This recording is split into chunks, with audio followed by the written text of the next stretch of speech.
Good morning students. आज हम नया चैप्टर स्टार्ट करेंगे of our science text book, that is chapter 13 electricity and circuits. तो पहले हम बात करते हैं कौन से इलेक्ट्रिक अप्लायंसेस हम घर में देखते हैं, जैसे कि टीवी हो गया, वॉशिंग मशीन हो गई, हीटर होता है, मोटर होते हैं, पंप्स होते हैं, ट्यूबवेल से पानी ऊपर खींचने के लिए पंप्स जो यूज़ किए जाते हैं। सो इन सब चीज़ों में हम क्या देखते हैं, अगर इलेक्ट्रिसिटी नहीं होती है तो ये नहीं चलते हैं। सो दिस मीन्स जिन डिवाइसेस को इलेक्ट्रिसिटी चाहिए होती है फंक्शन करने के लिए, चलने के लिए, उनको बोलते हैं इलेक्ट्रिक अप्लायंसेस। अब हम बात करेंगे टॉर्च के बारे में एंड कैसे इलेक्ट्रिसिटी हम उसमें पास होती है वो पढ़ेंगे। तो यूजुअली टॉर्च का यूज़ कब किया जाता है? It is in the cases जबकि लाइट नहीं होती, स्ट्रीट लाइट नहीं है, कैंडल नहीं है, तो torch is a very handy thing जो लोग यूज़ करते हैं, जिसके लिए हमें अलग से इलेक्ट्रिसिटी की ज़रूरत नहीं पड़ती है। तो टॉर्च में क्या होता है, when we switch on the bulb lights, जब हम उसका स्विच ऑन करते हैं उसके अंदर एक बल्ब होता है जो कि जल जाता है। इसका मतलब ये है कि टॉर्च के अंदर का मतलब क्रॉस सेक्शन जो डायग्राम है, जो अंदर से डायग्राम है, वो कुछ ऐसा है। अगर बल्ब यहाँ से जल रहा है उसको बार बार यहाँ से ऑन करने पे, तो दैट मीन्स इसके अंदर something must be happening. What happens is, इसके अंदर एक फ्लो होता है जब हम स्विच ऑन करते हैं। किस चीज का फ्लो होता है? इलेक्ट्रिसिटी का फ्लो होता है। This is called as electricity और इलेक्ट्रिक करंट। जब इसको ऑन करते हैं तो यहाँ पे फ्लो जाता है इलेक्ट्रिसिटी का, इलेक्ट्रिक करंट का, और जब ऑफ होता है तब वो फ्लो नहीं होता है। That is why it doesn't glow, मतलब कि वो जलती नहीं है। So now where is this electricity? हमें पता है कि वो जल रही है क्योंकि उसके अंदर इलेक्ट्रिक करंट फ्लो हो रहा है, लेकिन ये इलेक्ट्रिक करंट कैसे आता है? अब जब हम एक टॉर्च को खोलते हैं तो उसके अंदर ऐसे बैटरीज या सेल्स निकलते हैं। सो अगर हम ये सेल्स को रिमूव कर देते हैं और स्विच ऑन करते हैं तो वो नहीं जलती है। इसका मतलब क्या है? यहाँ पे सोर्स ऑफ इलेक्ट्रिसिटी, मतलब साधन इलेक्ट्रिसिटी का यहाँ पे सेल्स है, मतलब ये जो बैटरीज हैं वो प्रोवाइड करती हैं इलेक्ट्रिसिटी उस बल्ब को जो कि टॉर्च के अंदर होता है। नाउ स्टूडेंट्स, कई बार आपने ऐसे टाइप के साइंस देखे होंगे, ट्रांसमिशन लाइंस जहाँ पे ट्रांसमीटर होता है, या इलेक्ट्रिसिटी, बिजली के जो पोल होते हैं, खंबे होते हैं, उनके पास ये सब साइंस बने होते हैं। इनसे क्लियरली दिखता है डेंजर मेंशन्ड है। इसका मतलब है कि it is to warn people, लोगों को बताने के लिए कि यहाँ पे जाएंगे तो हमारे को कुछ खतरा है, कोई डेंजर है। तो ऐसे केसेस में it must be handle very properly, इसके आसपास नहीं जाना चाहिए। Electricity can be very dangerous. अगर हम एक बेयर वायर, मतलब कि ज्यादातर जो तार होते हैं वो मेटल के वायर्स होते हैं जो कि प्लास्टिक में कवर्ड होते हैं। जैसे कि हमने पढ़ा था, जो मेटल के वायर्स होते हैं वो गुड कंडक्टर्स ऑफ इलेक्ट्रिसिटी होते हैं, लेकिन plastic is not a good conductor of electricity. तो अगर हम प्लास्टिक वाला पार्ट टच करेंगे तो हमें नहीं करंट लगेगा, लेकिन बेयर वायर, मतलब कि डायरेक्टली जो मेटल वायर को हम अगर टच करेंगे तो हमें करंट लग सकता है। सो इसकी वजह से, ऐसे टाइप की केयरलेसनेस की वजह से बहुत सारी चोटें भी लग सकती है और इवन डेथ्स हुई है, डिपेंडिंग ऑन किस लेवल का वो इलेक्ट्रिक करंट है।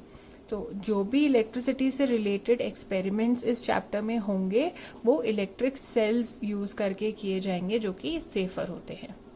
Next part of the chapter is working of a torch. एक टॉर्च कैसे चलती है वो पढ़ेंगे हम, and basically we will study about these 4 parts की बल्ब जो हमें दिखता है, उसके अंदर की इलेक्ट्रिक सेल्स, उसमें जो स्विच होता है और उसके अंदर वायर और स्प्रिंग होता है।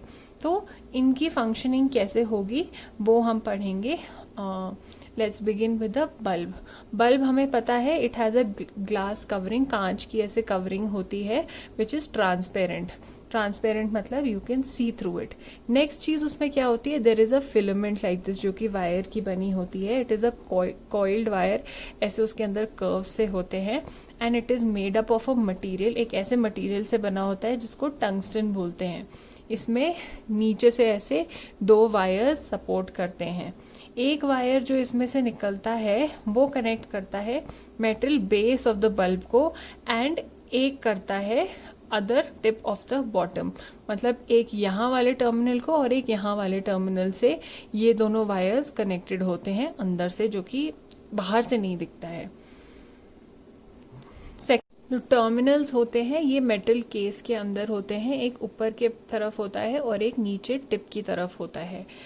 So filament glows and the electricity flows through it, इसके थ्रू, इन वायर्स के थ्रू अंदर से इलेक्ट्रिसिटी जब पास होती है तो वो फिलामेंट ग्लो करने लग जाता है।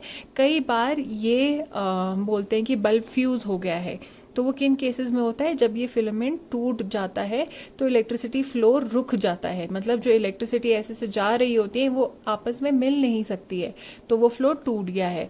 That is why the bulb doesn't glow and this is the case of a fused bulb, and जब बल्ब को चेंज करना पड़ता है। नेक्स्ट पार्ट होता है electric sales.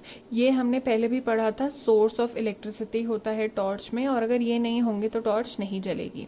So this provides electricity to the bulb. अब इसमें क्या होता है, एक पॉजिटिव टर्मिनल होता है और एक नेगेटिव टर्मिनल होता है। जो मेटल कैप, ऐसे ये वाले पार्ट को मेटल कैप बोलते हैं, ये मेटल का बना होता है, इसके पास वाला जो टर्मिनल होता है वो हमेशा पॉजिटिव होता है, और जो दूसरा वाला टर्मिनल होता है दैट इज नेगेटिव।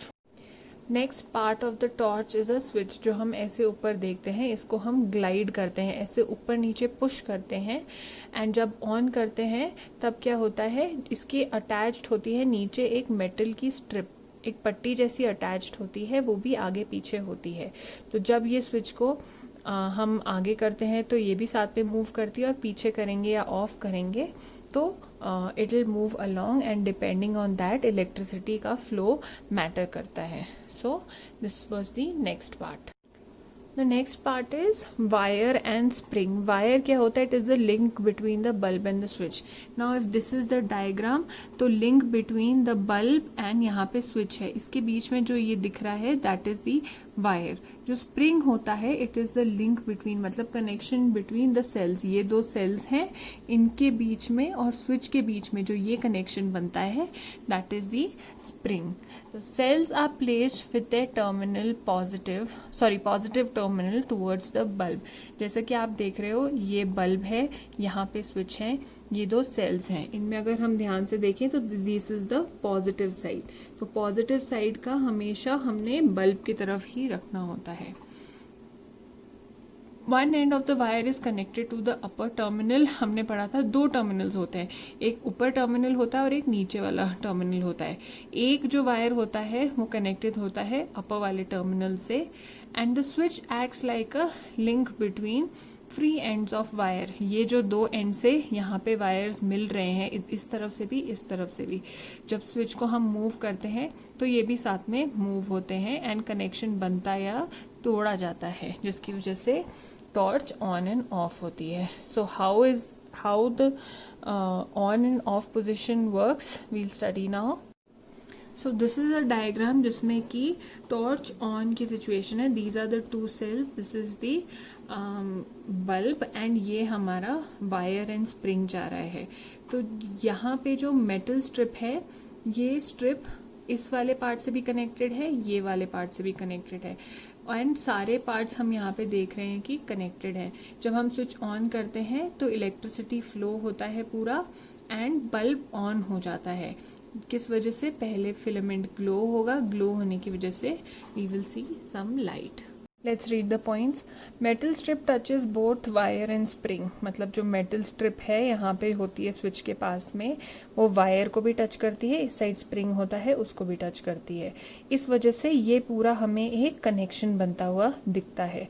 इसी कनेक्शन में पूरी इलेक्ट्रिसिटी फ्लो करती है। जब वो फ्लो करती है तो यहाँ पे जो फिलामेंट होता है बल्ब के अंदर वो जलने लग जाता है, एंड टॉर्च जल जाती है।